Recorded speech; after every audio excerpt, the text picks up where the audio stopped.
तो प्रधानमंत्री नरेंद्र मोदी ने आज सबसे लंबे समय तक निर्वाचित प्रधानमंत्री बनने का रिकॉर्ड अपने नाम कर लिया है। तो 26 मई 2014 को शपथ लेने के बाद उनके कार्यकाल के 4,399 दिन पूरे हो चुके हैं, जिससे उन्होंने पूर्व प्रधानमंत्री पंडित जवाहरलाल नेहरू के 4,398 दिनों का रिकॉर्ड पीछे छोड़ दिया है। इस मौके पर कैबिनेट की बैठक में सभी मंत्रियों ने इस उपलब्धि की सराहना और प्रधानमंत्री मोदी के सम्मान में खड़े होकर तालियां बजाई। बता दें कि पीएम मोदी के 12 वर्षों के कार्यकाल पूरे होने पर भाजपा आज विशेष उपलब्धि दिवस मना रही है। इसके अलावा प्रदेश भर के मंदिरों में विशेष पूजा अर्चना, धार्मिक अनुष्ठान भी किए जा रहे हैं। कार्यकर्ता, जनप्रतिनिधि, मंत्री, सांसद और विधायक कार्यक्रमों में शामिल होकर पीएम की दीर्घायु और स्वस्थ जीवन की कामना कर रहे हैं। भाजपा इसे सेवा, सुशासन और जन कल्याण की उपलब्धियों से जोड़कर देख रही है। ये 4 तस्वीरें हैं। प्रधानमंत्री नरेंद्र मोदी ने 4,399 दिन पूरे कर लिए हैं। ये एक दिन ज्यादा है जब भारत के पहले प्रधानमंत्री जवाहरलाल नेहरू ने राज किया भारत पर और चुने गए लगातार, और एक दिन प्रधानमंत्री का अब उससे ज्यादा हो गया, उनके कार्यकाल से एक दिन ज्यादा हो गया है।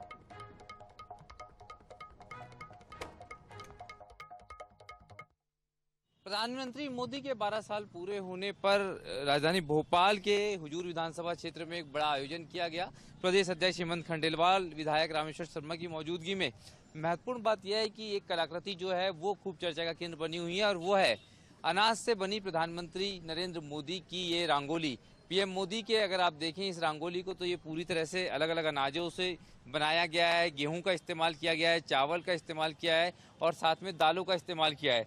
इसके साथ ही इस रंगोली में खास बात यह भी है कि पीएम मोदी की सरकार की वो महत्वपूर्ण सफलताएं भी इसमें जिक्र की गई है, चाहे वो धारा 370 की बात हो, अयोध्या राम मंदिर की, किसान सम्मान निधि की, नोटबंदी की, 3 तलाक की, सीएए की, यूपीआई की, surgical strike, make in India, और इसके अलावा अगर हम बात करें तो आयुष्मान भारत, जिसने कहीं ना कहीं लोगों को उन जरूरतमंदों को इलाज मुहैया कराया जिनके पास कहीं ना कहीं इलाज के लिए पैसे नहीं होते थे।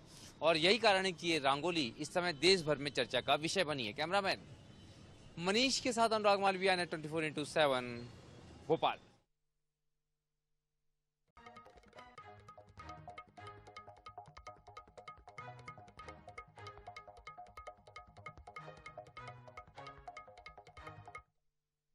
निर्वाचित प्रधानमंत्री के रूप में आजादी के बाद से सर्वाधिक समय से ज्यादा राज्य करने वाले माननीय प्रधानमंत्रियों में से श्रीमान नरेंद्र मोदी जी का एक नया रिकॉर्ड बना है।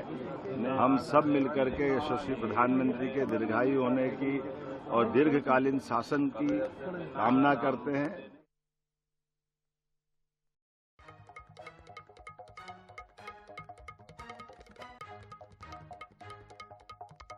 जाकर उन्हें बधाई दी। देश भर में भाजपा का ये विशेष अभियान, देश भर के मंदिरों में पूजा अर्चना हो रही है। प्रधानमंत्री नरेंद्र मोदी ने ये इतिहास रचा है और वे बतौर ऑफिस बेरर उन्होंने एक दिन ज्यादा कर लिया है कार्यकाल प्रधानमंत्री जवाहरलाल नेहरू के मुकाबले। ये रिकॉर्ड भारत में सबसे लंबे समय तक प्रधानमंत्री रहने का, ये रिकॉर्ड अब प्रधानमंत्री नरेंद्र मोदी के नाम पर हो गया है। देश भर के मंदिरों में पूजा अर्चना हो रही है। बीजेपी इसे उपलब्धि बता रही है। ये पहले गैर कांग्रेसी प्रधानमंत्री हैं जिन्होंने इतना लंबा कार्यकाल बतौर प्रधानमंत्री किया है।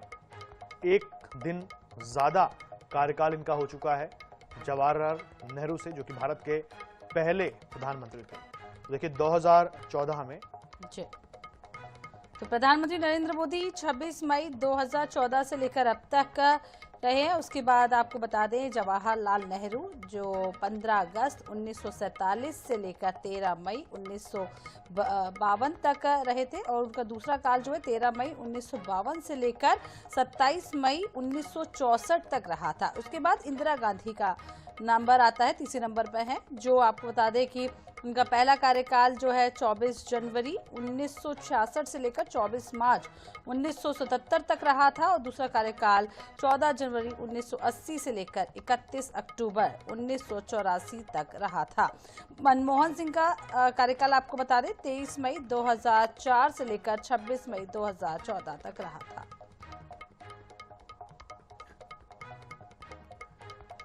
तो 12 सालों में कई बड़े फैसले जो हैं प्रधानमंत्री नरेंद्र मोदी ने लिए हैं। वो फैसले आपको एक बार बताते हैं। ऑपरेशन सिंदूर, सेना का पराक्रम दुनिया ने देखा था और ये वाकई में बड़ा फैसला लिया गया था। स्वर्ण जातियों को आरक्षण देने का फैसला, देश के ये बड़े फैसले हैं जहां पर देश की पूरी गति दिशा सब बदल दी इन फैसलों ने। शिक्षा नीति से कानून तक में बदलाव देखने को मिला। बिल्कुल, देखिए नेहा, आर्टिकल 370 जब खत्म किया गया, इसे ऐसा देखा गया कि ये मोदी सरकार की सबसे बड़ी उपलब्धि है।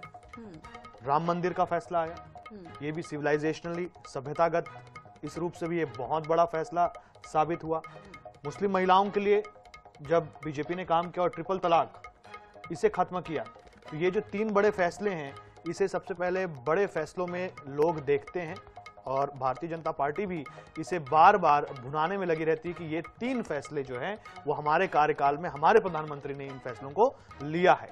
और उसी के साथ में देखिए, सेना में अग्निवीर कंसेप्ट भारतीय जनता पार्टी ने लेकर के आया, मतलब भारतीय जनता पार्टी की सरकार ने लेकर के आई। ये तो सारी चीजें जो हैं वो प्रधानमंत्री मोदी के कार्यकाल में हुई है। एक लंबा चौड़ा पोर्टफोलियो है प्रधानमंत्री नरेंद्र मोदी का। लंबे समय तक गुजरात के मुख्यमंत्री के रूप में उन्होंने सेवाएं दी और उसके बाद सीधे 2014, जैसे कि आपने बताया, तब सबसे पहले उन्होंने शपथ ली और आज तक वो भारत के प्रधानमंत्री बने हुए हैं।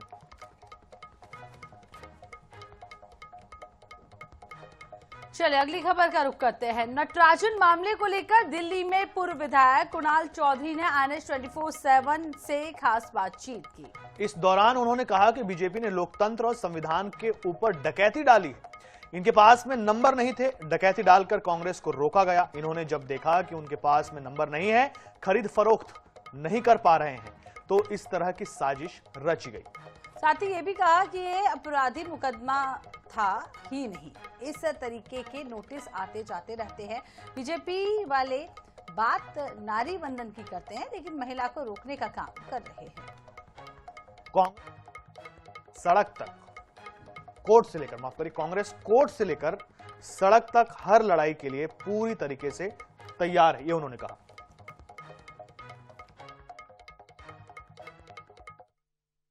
खंजर घोंपा गया कि कैसे जो इनके पास नंबर नहीं थे, डर था, भय था, उसके कारण इन्होंने कैसे डकैती डाल के कहीं ना कहीं उसके कैंडिडेट को रोकने का काम करे। बात तो नारी वंदना की करते हैं, पर एक गांधीवादी महिला को रोकने के लिए पहले एक साजिश रची गई कि 3 कैंडिडेट रचाए जब इनके पास नंबर नहीं थे, और जब देखा कि ये खरीद फरोख्त कर पा रहे तो इन्होंने इस तरह की एक साजिश रच के लोकतंत्र का कत्ल करने का काम। कहीं ना कहीं चूक हुई सर, जिस तरीके से आपराधिक मुकदमा था जो है नहीं। इसके अलावा सर, क्या डमी कैंडिडेट जो है कांग्रेस को कहीं ना कहीं जो है खड़ा करना चाहिए था, सीट बचा। पहली बात, आपराधिक मुकदमा ये कॉलम है, उसके अंदर नोटिस का कहीं, ऐसे तो 1000 नोटिस आते हैं, आपको चलते फिरते मैं नोटिस दे दूं कि आपको हो जाएगा।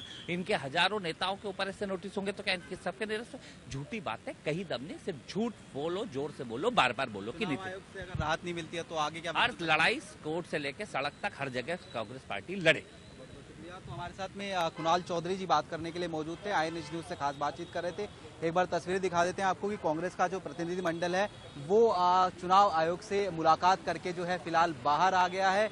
राहत चुनाव आयोग से मिलती है या नहीं मिलती है, ये जो है देखने वाली बात रहेगी। दूसरी तरफ ये चुनाव आयोग का दफ्तर है, चुनाव आयोग से राहत नहीं मिलती है तो सीधे तौर पर कांग्रेस का ये कहना है कि आगे जो कानूनी विकल्प हैं वो भी पूरी तरीके से जो है कांग्रेस के लिए खुले जो है देखने को मिलते हुए नजर आएंगे। तो फिलहाल जो तस्वीरें हैं चुनाव आयोग के बाहर से वो हम आपको लगातार दिखा रहे हैं। कैमरा पर्सन दीपक चौहान के साथ स्पर्श शर्मा, INS न्यूज, दिल्ली। चलिए जबलपुर से खबर आपको बताते हैं। बैंक में गिरवी रखे गए सोने के जेवरों का खुलासा हुआ है। 43 लाख के नकली सोने के जेवरों का खुलासा हुआ है। पंजाब नेशनल बैंक की कैंट शाखा में सामने आया फर्जीवाड़ा। 2 वैल्यूअर समेत 15 आरोपियों के खिलाफ FIR दर्ज कर दी गई है। 13 ग्राहकों के नाम पर भी रखे गए थे नकली सोने के जेवर। जांच में जेवर नकली निकले। बैंक को लाखों रुपए का नुकसान हुआ है। करोड़ों के बैंकिंग सिस्टम पर सवाल उठे हैं। बैंक प्रबंधन की शिकायत पर कैंट थाने में मामला दर्ज किया गया है। बड़ी खबर आपको बता रहे हैं, जहां बैंक में नकली जेवर रखकर लोन लेने का ये पूरा मामला सामने आया है। देखिए 43 लाख के नकली सोने का देखिए खुलासा हुआ है। पंजाब नेशनल बैंक की कैंट शाखा में ये बड़ा फर्जीवाड़ा सामने आया है। दो वैल्यूअर समेत 15 आरोपियों के खिलाफ एफआईआर दर्ज कर ली गई है। 13 ग्राहकों के नाम पर रखे गए थे ये फर्जी सोने के गहने और जांच में सामने आया ये सोने के गहने नकली हैं। देखिए बड़ी खबर आपको बता रहे हैं जबलपुर से। बैंक में गिरवी रखे गए सोने के जेवरों का खुलासा हुआ है। 43 लाख के नकली सोने के जेवरों का खुलासा हुआ है। पंजाब नेशनल बैंक की कैंट शाखा में ये बड़ा फर्जीवाड़ा सामने आया है। 2 वैल्यूअर समेत 15 आरोपियों के खिलाफ एफआईआर दर्ज कर ली गई है।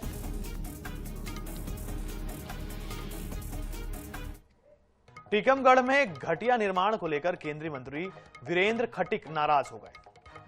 दरअसल लिधौरा ताल में 10 लाख रुपए की लागत से अटल सभागार बनाया गया है और इसके उद्घाटन के लिए केंद्रीय मंत्री खटीक को बुलाया गया।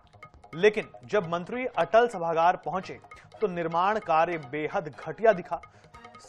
सभागार की सीढ़ियों की गुणवत्ता खराब थी, कई जगह फर्श पर दरारें थी। इतना ही नहीं, सभागार में कोटा स्टोन की जगह सीमेंट फर्श निर्माण किया गया था। ये सब देखकर केंद्रीय मंत्री इतने नाराज हो गए कि बिना फीता काटे ही वापस लौट गए।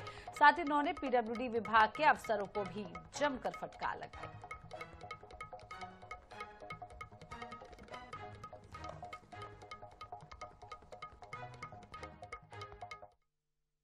10 लाख रुपए में बगैर कोटा स्टोन के जो किसने बनाया है, उनको ये समझ में नहीं आया कि मतलब इतना पैसा दिया जा रहा है, ये स्थायी व्यवस्था के लिए दिया जा रहा है, ये भ्रष्टाचार के लिए नहीं दिया जा रहा। नहीं, पीछे 2 रूम है, अभी वो रनिंग बिल आया है, वो रनिंग तो जितने जो मॉडल के रूप में बनाने के लिए वो पूरे उनमें लगाना। किसको आपको हमने पिछले भी कहा था, बहुत स्पष्ट कहा था कि इसमें कोई कहीं भी किसी को कंप्रोमाइज नहीं है। 10 लाख बगैर कोटा स्टोन के जो किसने बनाया।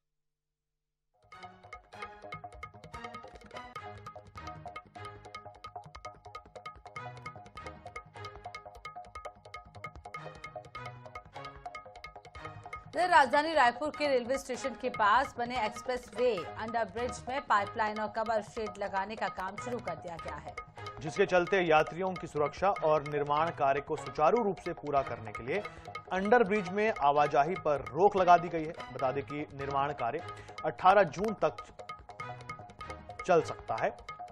इस दौरान अंडरब्रिज से रोजाना गुजरने वाले हजारों वाहन चालकों और स्थानीय लोगों को वैकल्पिक मार्गों का सहारा लेना पड़ेगा। निर्माण कार्य पूरा होने तक रेलवे स्टेशन जाने वाले यात्रियों को तिलघानी नाका चौक के पास से गुजरना होगा।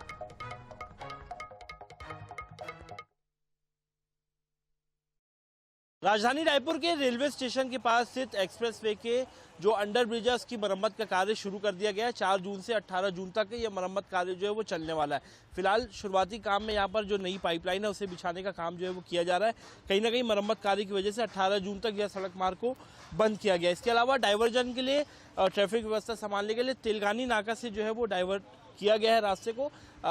यात्रियों से कहा गया कि वे तिलघानी नाका की ओर से रेलवे स्टेशन की ओर पहुंचे, क्योंकि जो गुलिहारी जाने वाला मार्ग है जहां पर आवश्यक कार्य जो है वो किए जा रहे हैं। सबसे महत्वपूर्ण पाइपलाइन बिछाने का कार्य किया जा रहा है। अक्सर बारिश के समय जो है वो अंडर ब्रिज में कहीं ना कहीं जलभराव की समस्या सामने आती थी। इसको देखते हुए भविष्य में ऐसा ना हो, इसी के चलते रेलवे द्वारा जो है वो यहाँ पर आवश्यक जो निर्माण कार्य वो किए जा रहे हैं। इसके अलावा जो शेड लगाने का काम है वो भी किया जा रहा है। आप ऊपर देखेंगे तो फ्रेम जो है वो पूरी तरीके से तैयार कर दिया गया। यहाँ पर शेड लगाने का काम भी जो है वो किया जा रहा है। यात्री यहाँ से बड़ी संख्या में रोजाना गाड़ियाँ गुजरती हैं। ऐसे में कहीं ना कहीं फिलहाल 18 जून तक के लिए सड़क मार्ग को बंद किया गया है और ये बताया जा रहा है कि 18 जून तक नई पाइपलाइन और जो ऊपर की तरफ जो फ्रेम बनाया गया है वहाँ पर कवर शेड लगाने का काम जो है वो पूरा कर लिया जाएगा।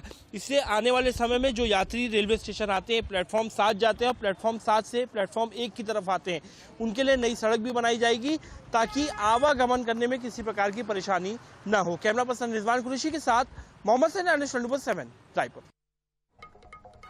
तो बुलेटिन में फिलहाल इतना ही। बने रहिए NH 24/7 के साथ। हम दोनों को दीजिए इजाजत। नमस्कार।